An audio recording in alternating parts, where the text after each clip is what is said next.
All right, shalom, shalom. First and foremost, before I begin, I want to give all praises, glory, and honor to Yahweh Ba'ashem, Yahushua Ba'ashem, Rakakadash.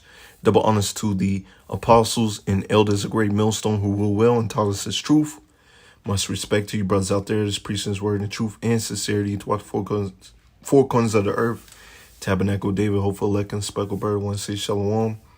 So pretty much I saw this gem, and it's just a spirit, because Apostle Tahar was posting up videos, and I haven't watched it yet, but Lord willing, after I'm done doing this lesson, I'll go ahead and watch Apostle Tahar's video, because he was going into Isaiah 14:2, and that's prophecy, and then I look up and I'm watching this video. I'm like, this is just a spirit. Because Esau, Edom has a lot of hell coming to him. And the Lord said, give unto them double. All right. So this video is coming from Weird History. And it says what life on a slave ship was like. You can go look up the video. And, hey, it's going to put some fire into your bones. All right. It's really going to make you look at your people out there as want to be joined unto these people. All right. These animals. Like, why do you love the oppressor so much? All right, they have done so much horrible things. And when you have the understanding of this truth, you understand that reincarnation, regeneration is in the scriptures and it's real. Okay, so you see these so-called white people walking around. Well,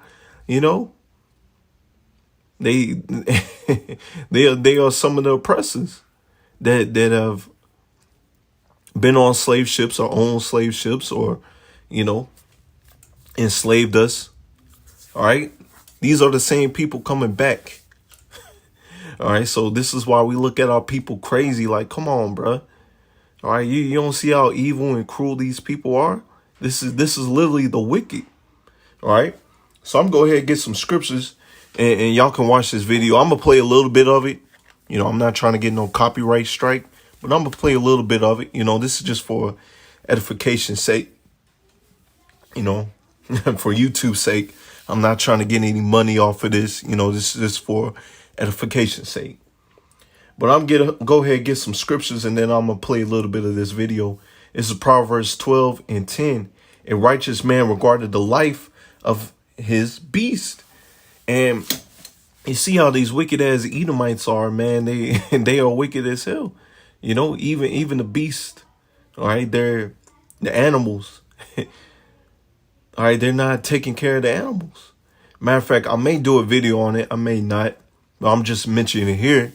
On 4th of July, all right, you had these group of ducks. They walk around here and there.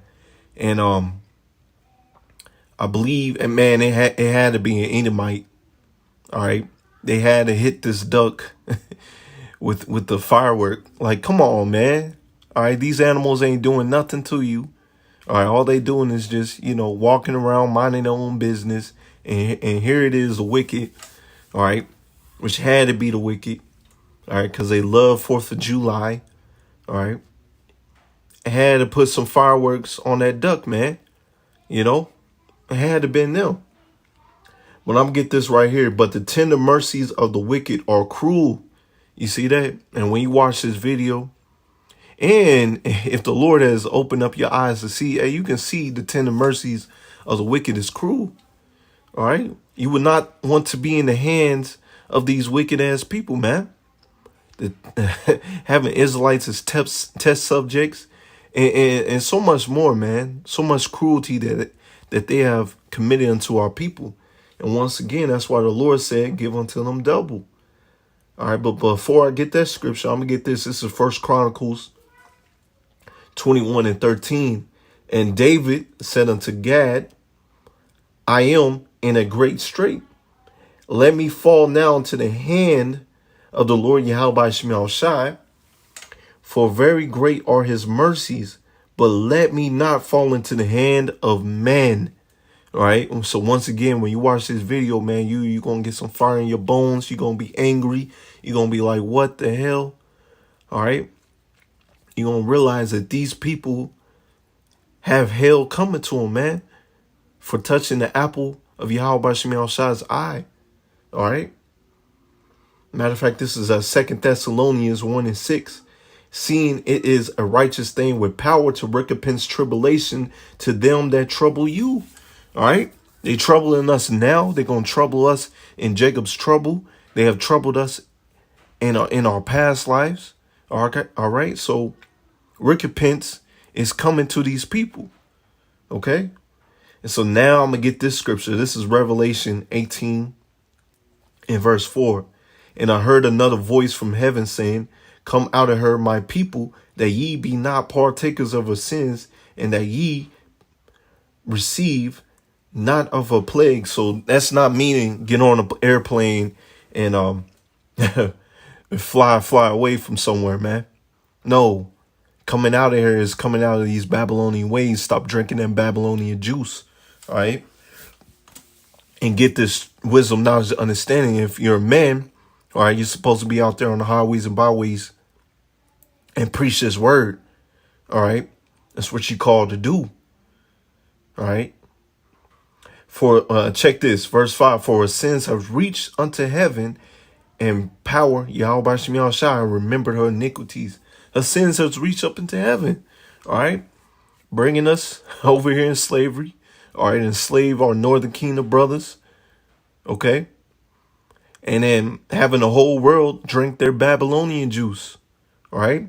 Her sins has reached up into heaven, all right? They're following after the ways of these old civilizations. They're sacrificing children, all right? They're doing all types of wicked stuff behind your back, man, all right? Where the public, all right, the mass majority of the public doesn't even know. But Yahweh Shemiah's eyes are 10 times brighter than the sun, so they see, all right? He sees what they're doing. So recompense and mass judgment is coming to this place. And if you still sipping on that Babylonian juice, hey, you're gonna receive other plagues, man. And that's that nuclear missile. And whatever plagues that the Lord has set in mind for you to catch down here before the nuclear missiles hit this place. And check this. Reward her even as she rewarded you, and double unto her, double according to her works, in a cup which she had filled to her double. All right. And you see all these wicked acts that they have done to our people, man. All right. Enslaving our people, taking our women, taking our children. All right. Scattered us through the four corners of the earth. All right. Killed us. All right. Taking everything away from us. They have a lot of hell coming to them. A lot of hell coming to them. All right. And saying that, oh, man, that was just our forefathers. You are your forefathers. You are the same people coming back. All right. You just have no remembrance of what you have done. All right. But the Lord sees that you have that perpetual hatred, even though you try to hide it. You got recompense coming to you. All right. So without further ado, I'm going to go ahead play this video. I'm play a little bit of it. I'm stop it here and there. I'll see how it goes. I'll see where the Spirit takes me. Men were going to kill him or eat him. Once he was on board, he saw, in his own words, a multitude of black people of every description chained together, every one of their countenances expressing dejection and sorrow. He was so terrified, he fainted. The chains used on the enslaved Africans would chafe. See, look at that. Look at the devices that they use to enslave us. And this is the worst kingdom ever.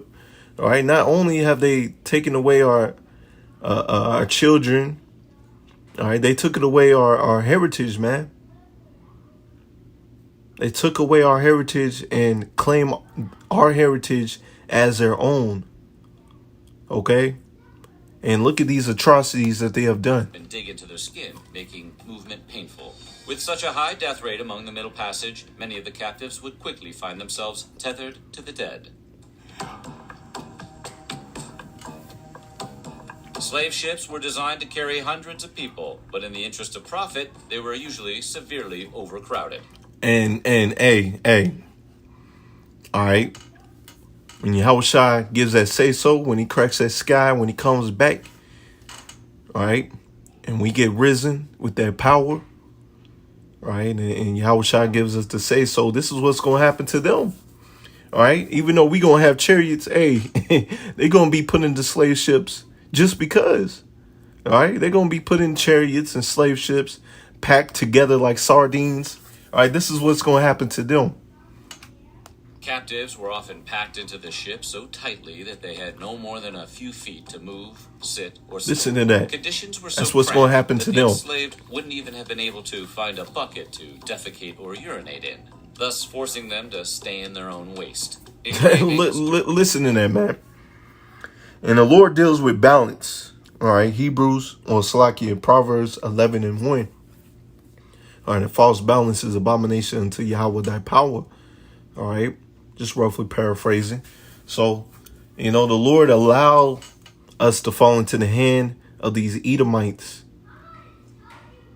And so when we rise up and we get that power from Yahweh Shai, when we get the crowns, all right, and Yahweh Shai start rounding them up into slavery, all right, they're going to be packed into this, man. They're going to feel that hell.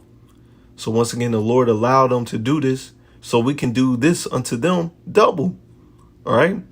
This is just the Lord's movie, man. The conditions on the infamous ship, the Brooks, which were later a key exhibit in the argument against the slave trade, showed how slaves were to be put below deck and carried onto slave ships. Prior to the passage of the Regulation Act of 1788, the Brooks carried over 700 slaves. After the law was passed, regulations restricted the number of captives aboard to about 450. In his memoirs... And that's still a lot of people, man. That's still a lot of people packed together. No matter if you cut it down 300 people, man, that's a lot of people packed together. Like I said, when you read the videos and it's like when you watch the videos and read articles,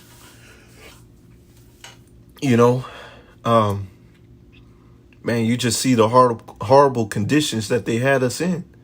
All right. And man, from the slave ships to out there on the fields. All right, it's horrible conditions, man. It's okay, because they going to get it back also unto them. What met him when he went below deck on the slave ship. According to the man himself, the first thing he was hit by was an ungodly stench like he had never experienced in his life. Hey, I say this. If we were stinking like that, all right, because you got to imagine, all right, a lot of people puking, peeing on themselves. All right, defecating on themselves, people dying. All right, if we was stinking like that, imagine what the Edomites going to be smelling like. All right, because I can tell you this, when you, hey, some of us brothers and sisters know, we go to the job and you got sometimes that Edomite that don't even bathe right. All right, so just imagine how foul of a stench that they're going to have when they're rounded up into slavery. Overpowering, he was unable to eat, and he wished for what he considered his last friend, death. Yeah, they're going to be wishing for death, man. It is known that slaves were sometimes taken above deck and bathed, weather permitting, but it didn't make much of a difference. The periodic washings were no match for the brutal conditions.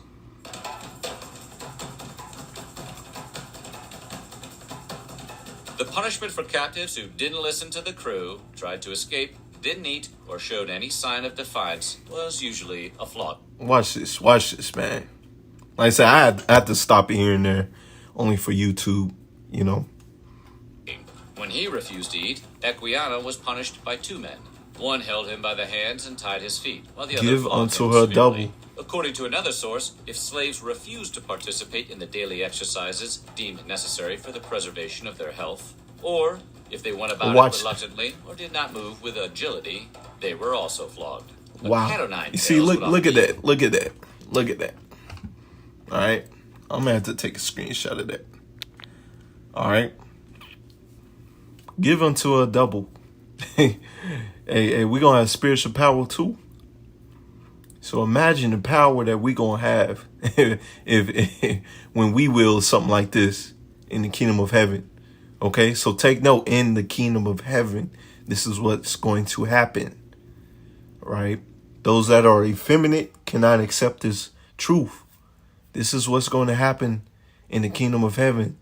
All right, all you nations had partaken in taking us down. All you nations had us in slavery. So next, y'all going to feel slavery. All right, y'all going to get that double, man. To administer the punishment.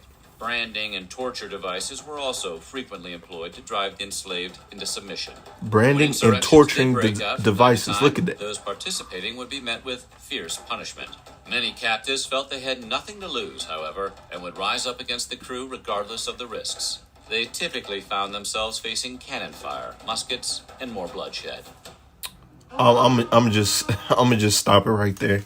Like I said, y'all can watch it yourselves. Lord willing, if I remember, I'll put it in the description box. But I'm gonna go ahead and get these scriptures. Like I said, it said cannon fire. I gotta get that again. It said cannon fire. They typically found themselves facing cannon fire, muskets, and more bloodshed. You know how brutal of a death that is when you get cannon fire? I'm gonna keep it like that. While I get these scriptures, you know. Because if this video, you know, doesn't put a fire in your bone, I don't know what will, man. All right, because these people got to get it. This is Isaiah 14:1. For the Lord YASHAMIAHLA will have mercy on Jacob.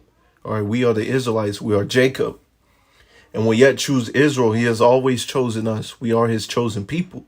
And set them in their own land. You see, the Lord said he will set us in our own land, not by you getting on a plane and you putting yourself over there in the land. You ain't supposed to be doing that. All right, as a man, you're supposed to be prophesying. You're supposed to be teaching. All right, giving your bodies as a living sacrifice. So then the Lord can see that you're worthy to set you in that land, because that land has to be purified. And the strangers, which the strangers in this verse is the Israelites. All right. Because we fell away from the truth, all right, shall be joined with them, and they shall cleave to the house of Jacob, all right, because we cleave to our apostles and the elders and the brothers on down that's preaching his word, okay. They have given us wisdom, knowledge, and understanding, and now we have risen up, and we're not strangers anymore, okay. We know that we're Israelites, and so we're raising up brothers, all right, behind us. All right, because the Lord deals with order. And the people shall take them and bring them to their place. And the house of Israel shall possess them in the land of the Lord. All right, possess them in the land of the Lord. Where's the land of the Lord? Israel. All right, check what we're going to do. For servants and handmaids, just like we were their servants and handmaids, they're going to be our servants and handmaids. This is thus saith the Bible. This is thus saith the Lord. And they shall take them captives, who captives they were, and they shall rule over their oppressors. Who's their oppressors? They know it. Jake act like they don't know it. You should know it, Jake. All right, this is in the Bible, man. Dudes try to say the Bible's written by a so-called white man. The Bible's effeminate. No, you're effeminate. You can't take the truth. All right? It's right here in the Bible, and we're going to let's read that again. And they shall rule over their oppressors. We're going to rule over our oppressors. And it shall come to pass in that day that the Lord YASHAMIAHLA shall give thee rest from thy sorrow. The Lord is going to give us rest, man. From fear, from thy fear, and from thy hard bondage. We serve hard bondage. Right now, in this life, and in our past life, hey, we were slaves, man. We was out there in the cotton field. We was out there on the slave ships. All right, wherein thou was made to serve, that thou shalt take up this proverb. All right, we taking up this word, man, against the king of Babylon. Right now, the king of Babylon is Creepy Joe. All right, we taking up this word, and you wicked elites. All right, we prophesying what's going to happen to y'all, and saying how hath the oppressor ceased. The golden city cease, all right? And we know how it's going to cease. All right, it's being brought down right before our very eyes. The Lord YASHAMIAHLA broken the staff of the wicked and the scepter of the rulers. All right, because when he comes back, all right, your rulership is going to be brought to naught. All right. We're going to be the next rulers. We're going to be joint heirs with Yahushua. He who smote the people in wrath with a continuous stroke. He that ruled the nations in anger and persecuted them, and none hindered. You see that? All right. Because the earth is given into the hand of the wicked. And who's the wicked? Esau, Edom. All right. Because at one point in time, all these nations were scared. They seen what Esau, Edom has done to Japan. All these other nations are scared. All right. Our people scared of the so-called white man. All right. But now we're in a time where the Lord is raising up these spirits. All right. These nations are gathering up for war. All right. And the Lord is looking for real servants, the Israelites, who is going to stand up for him. Who's going to stand up for him and preach his word and prophesy his downfall now. And then he's going to give them, the men of the Lord, that power to protect themselves in these last days. Because Esau, Edom, going to bear his horns, going to show his horns. So check, this is Jeremiah 30 and verse 16. Therefore, all they that devour thee shall be devoured. They devoured us. And thy adversaries, Esau, Edom, and all you other nations, every one of them shall go into captivity. This is the Bible. Thus saith the Lord. And then that spoil thee shall be spoiled, and all that prey upon thee will I give for a prey. You see that? All right. This is what's going to happen to them, man. They're going to be our prey. They're going to go into captivity. All right. They're going to have a continued employment. All right. They're going to be cleaning up this earth that they have polluted. Matter of fact, I'm going to get this scripture. This is Psalms 137 and 7. Remember, O Lord Yahweh Shem outside the children of Edom. Who's the children of Edom? All right, the so-called white man. All right, the new Egyptians, the new Babylonians. All right. In the day of Jerusalem, who said, raise it, even to the foundation thereof. O daughter of Babylon, who art to be destroyed. Who are to be destroyed. The Lord made these people to be destroyed. All right. The Lord allowed these people to take hold on us, man. Happy shall he be that rewarded thee as thou hast served us. Happy shall he be that taketh and dashes thy little ones against the stone. So recompense is coming to these people, man. All right. And they're going to feel the fiery anger of the Lord. All right. So for the sake of time, I'm going to just go ahead and end it right there. You know, y'all can go ahead and look up the video once again. It's weird. It's from Weird History and what life on a slave ship was like. So Lord willing, it's edifying. I want to give all praises going on to Yahweh by Simeon Dominicans and